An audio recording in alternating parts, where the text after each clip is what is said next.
Hello అండి, అందరికీ నమస్కారం అండి. అందరూ ఎలా ఉన్నారు? బాగున్నారా? నేనండి ఈరోజు మా రాధాకృష్ణ యూట్యూబ్ ఛానల్లో చిక్కుడుకాయ టమాటా కూర చేసి మీ అందరికీ చూపిద్దాం అనుకుంటున్నానండి. దానిలో ఆ ప్రాసెస్లో భాగంగా ముందుగా ఏం చేశానంటే స్టవ్ వెలిగించి పెట్టుకుని నూనె ఆయిల్ వేసి ఒక చిటికెడు పసుపు కూడా వేసుకున్నాను. పసుపు వేసాను కదా, ఇప్పుడు ఏం చేస్తానంటే ఉల్లిపాయ ముక్కలు.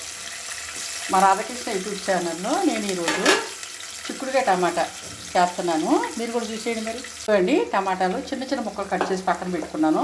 ఈ ఉల్లిపాయలు లేకగానే టమాటా నిధులు వేసేస్తాను.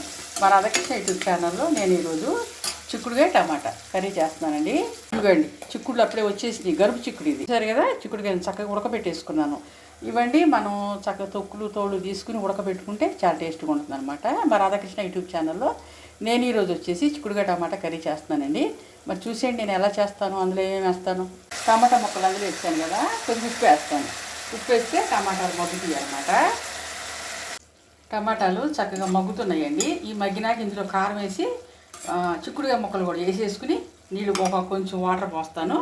అవన్నీ చేసేటప్పుడు మళ్ళీ మీకు నేనే చూపిస్తాను. చిక్కుడుకాయ ముక్కలు ఆల్రెడీ ఉడకబెట్టుకున్నానని చెప్పాను కదా. ఈ చిక్కుడుకాయ ముక్కలు ఇందులో వేసేసుకుని కారం కూడా వేసుకుంటానండి. ఆ రెండు వేసినా చూపిస్తాను. కారం వేస్తున్నానండి ఇందులో. అది కారం వేసేసాను, చూశారు కదా. ఇప్పుడు చక్కగా తిప్పేసుకుందాం. మరి అంతా కలవాలి కదా.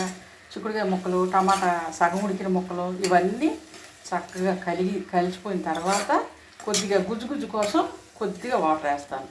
ఈ వాటర్ పోసిన తర్వాత కూర గుజ్జుగా రెడీ అవుతుంది అనమాట.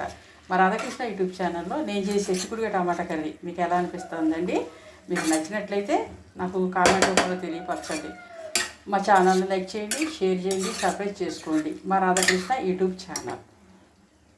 కొంచెం నీళ్లు పోసానండి, ఎందుకంటే గుజ్జు కోసం. ఈ రెండు పొడి వస్తువులే కదా, అందుకని చక్కగా గుజ్జుగా రెడీ అవటం కోసం. మరి అన్నంలో కలుపుకొని తినడానికి గుజ్జు కావాలి కదా. ఇది ఉడికిపోయిన తర్వాత ఉప్పు చూసుకుని మనం కట్టేసుకోవటమే. అది కూరనండి, ఏ కూరనైనా సరే మనం ఇలా తిప్పితే చక్కగా అంతా కలుస్తుంది అనమాట. అందుకని నేను ఇలా తిప్పుతాను. నాకు ఇలా తిప్పితే కూర అంతా కలుస్తుంది అన్న ఒక గుడ్డి పిచ్చి నమ్మకం. చూశారు కదండి, కర్రీ చక్కగా ఉడికిపోయింది. మరి నేను ఏమేమి వేసాను ఇందులో అన్నీ చూసారా? ఇదిగోండి, మరి రాధాకృష్ణ యూట్యూబ్ ఛానల్లో చిక్కుడుకాయ టమాటా కర్రీ నేను చేశాను. చిక్కుడుకాయలు బాగున్నాయండి, అప్పుడే వచ్చేసినాయి. ప్లస్ గింజలు కూడా బాగున్నాయి. మీరు కూడా మార్కెట్లో తెచ్చుకుని వండుకోండి. అంటే మా తోటలో ఇంకా రాలేదు, పందిళ్ళు వేసారు కానీ అవి ఇంకా టైం పట్టుద్దిలేండి. అవి గనుపు చిక్కుడు, ఈ మామూలు చిక్కుడు. సరే అండి, ఈరోజు నేను వీడియో ఆపేస్తాను. రేపు మళ్ళీ ఇంకో వీడియోతో మీ అందరి ముందుకు వస్తాను. మా రాధాకృష్ణ యూట్యూబ్ ఛానల్ని లైక్ చేయండి, షేర్ చేయండి, సబ్స్క్రైబ్ చేసుకోండి. బాయ్ అండి.